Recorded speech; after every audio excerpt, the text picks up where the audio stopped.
السلام علیکم ناظرین۔ الپرسلان بولم 22 ایپیسوڈ نمبر 60 کا آغاز کچھ اس طرح ہوتا ہے۔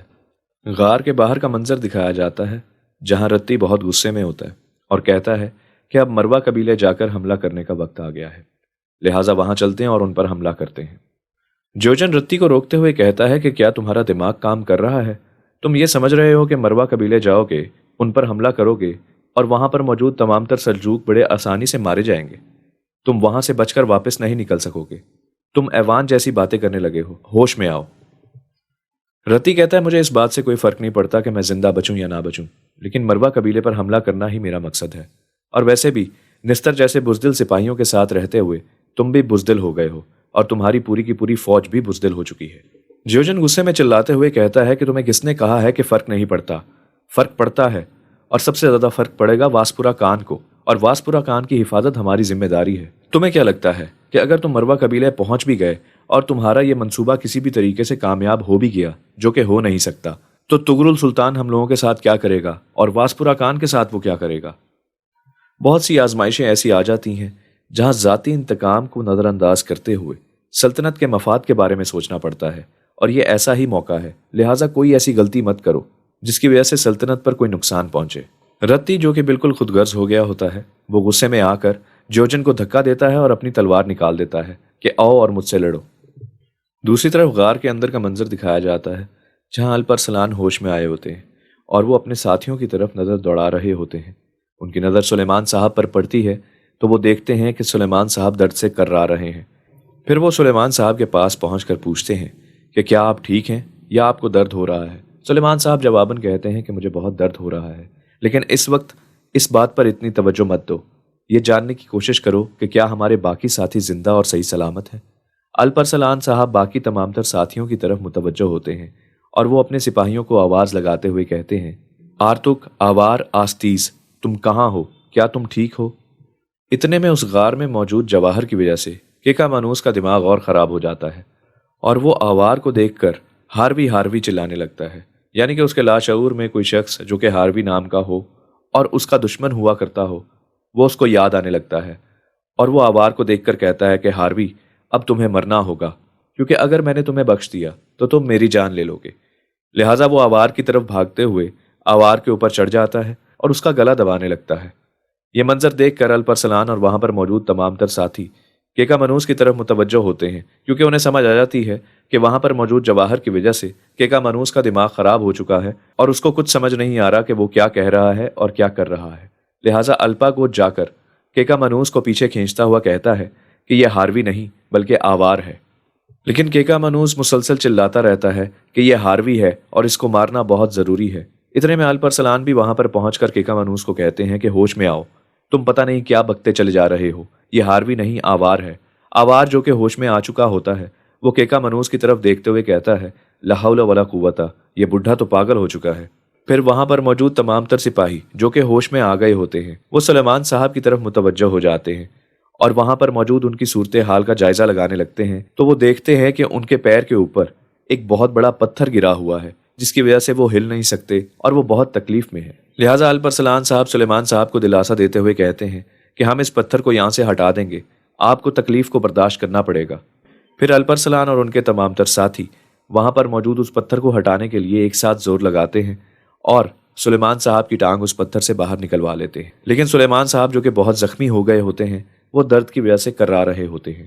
کیکا منوس جو کہ اتنی سنگین صورتحال ہونے کے باوجود بھی جس کے دماغ پر وہ جواہر کا اثر ہوتا ہے اور وہ پاگل پن دکھانا شروع کر دیتا ہے، وہ ایک ایسا ماحول بنا دیتا ہے جس کی وجہ سے وہاں پر موجود تمام تر لوگ چڑھنے لگتے ہیں۔ کیکا منوس آوار کی طرف دیکھتے ہوئے کہتا ہے آج تو میں تمہیں مار ہی ڈالوں گا۔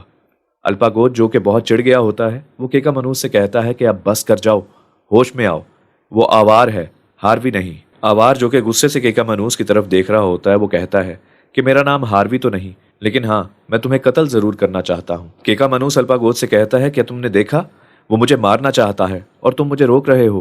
آوار پھر سے اس پاگل بڈھے کی طرف دیکھتا ہوا کہتا ہے لا حول ولا قوت۔ وہاں پر موجود تمام تر سپاہی سلیمان صاحب کی اس تشویشناک حالت کی وجہ سے پریشان ہوتے۔ آرتک سلیمان صاحب سے کہتا ہے کہ آپ کو بہت جلد ہم اس غار سے بھی نکال لیں گے اور انشاءاللہ بہت جلد آپ کا یہ درد بھی کم ہو جائے گا۔ الپرسلان صاحب کا دوسرا سپاہی کہتا ہے کہ اب یہاں سے کیسے نکلا جائے، کیونکہ جس طرف سے ہم آئے تھے دھماکے کی وجہ سے تمام تر پتھروں نے اس جگہ کو گھیر رکھا ہے اور اب وہاں سے گزرنا ناممکن ہے۔ الپرسلان صاحب غار کی صورتحال کو دیکھتے ہوئے جائزہ لگا رہے ہوتے ہیں کہ آخر کار یہاں سے کیسے نکلا جا سکتا ہے۔ دوسری طرف غار کے باہر کا منظر دکھایا جاتا ہے جہاں جیوجن اور رتی آپس میں لڑ رہے ہوتے ہیں۔ بہت زبردست لڑائی کا منظر دکھایا جاتا ہے جس میں کبھی رتی جیوجن پر حاوی ہو رہا ہوتا ہے اور کبھی جیوجن رتی پر۔ آخر کار جیوجن رتی کی تلوار کو اس کے ہاتھ سے چھین کر پھینکنے میں کامیاب ہو جاتا ہے۔ جیوجن رتی کی گردن پر تلوار رکھتا ہے تو رتی جیوجن کے پیٹ پر خنجر۔ غرض یہ کہ دونوں کا پلڑا برابر ہوتا ہے، لہٰذا ان دونوں میں سے کوئی بھی دوسرے کی جان لے سکتا ہے۔ وہاں پر موجود تمام تر سپاہی اس منظر کو خاموشی سے دیکھ رہے ہوتے۔ جیوجن رتی سے کہتا ہے کہ اب دماغ سے کام لو اور میرے ساتھ قلعے واپس چلو، کیونکہ اگر آگے تم سلجوکوں کے قبیلے پر حملہ کرنے کے لیے جاتے ہو تو وہاں سے تم زندہ نہیں بچو گے۔ رتی آگے سے کہتا ہے کہ تم بے فکر رہو، تمہارا یہاں پر صرف ایک سپاہی موجود ہے اور باقی تمام تر سپاہی میرے موجود ہیں یہاں پر، لہٰذا میرا حکم چلے گا، تمہارا نہیں۔ جیوجن کہتا ہے کہ صرف ایک مرتبہ یہ سوچنے کی کوشش کرو کہ اگر تم وہاں پر جاتے ہو اور مارے جاتے ہو تو کیا ایوان تمہارا بدلہ لے سکتا ہے؟ اس کا تو دماغ ہی کام نہیں کرتا۔ تو اس جنگ کو جیتنے کے لیے دماغ کا استعمال کرنا بہت ضروری ہے، اور تم ایک عقل مند جنگجو ہو، تم بے وقوفی مت کرو۔ اس جنگ کو صرف ایک طریقے سے جیتا جا سکتا ہے اور تم تمام تر انتقامات لے سکتے ہو، لیکن یہ صرف دماغ کے ذریعے ہو سکتا ہے۔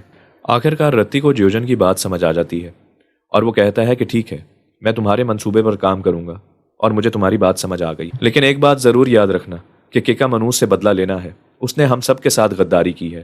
جیوجن کہتا ہے کہ تم بے فکر رہو، کیکا منوس کے ساتھ وہی ہوگا جو ایک غدار کے ساتھ کیا جاتا ہے۔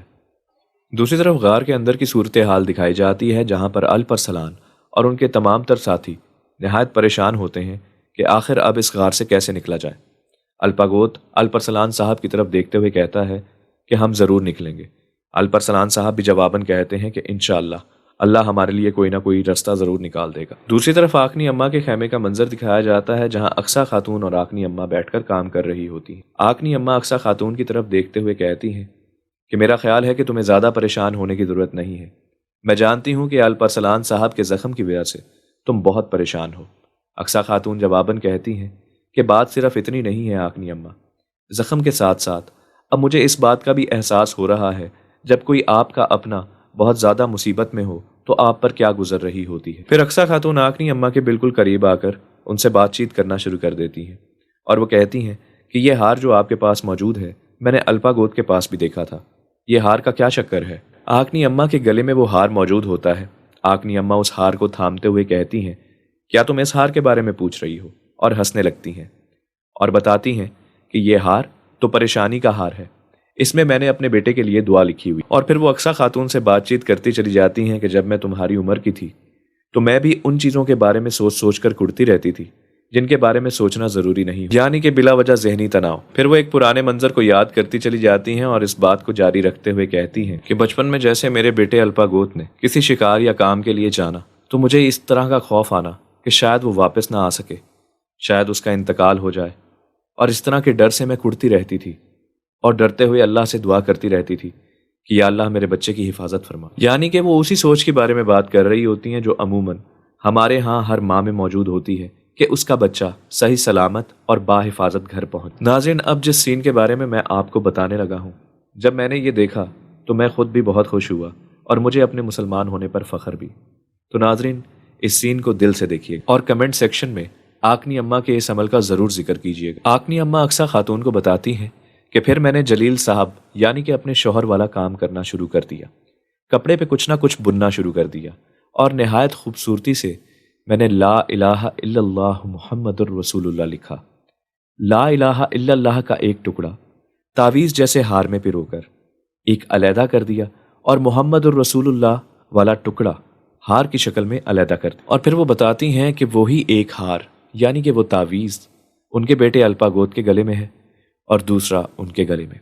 اور جلیل صاحب نے آکنی اماں سے فرمایا تھا کہ ایک بات ہمیشہ یاد رکھنا کہ اللہ اور اس کا رسول کبھی ایک دوسرے سے جدا نہیں ہو سکتے، یعنی کہ لا الہ الا اللہ محمد الرسول اللہ ایک ہی ہیں۔ لہٰذا جب کبھی بھی تمہارا بیٹا جس کسی نے اس حصے کو پہن رکھا ہوگا وہ جب بھی جہاں بھی جائے گا وہ لوٹ کر تمہارے پاس ہی آئے گا، لہٰذا بے فکر رہنا کیونکہ اللہ اور اس کا رسول ایک دوسرے سے جدا نہیں۔ آگنی اماں جو کہ جانتی ہوتی ہیں کہ ان کا بیٹا انتقال کر چکا ہے، لیکن وہ ساتھ یہ بھی بتاتی ہیں کہ اس تعویذ کی وجہ سے مجھے کہیں نہ کہیں ضرور لگتا تھا کہ میرا بیٹا مجھ تک ضرور پہنچے گا۔ ناظرین، اسی کے ساتھ اس پارٹ کا اختتام ہوا، اور آج ایک ہی پارٹ اپلوڈ ہوگا۔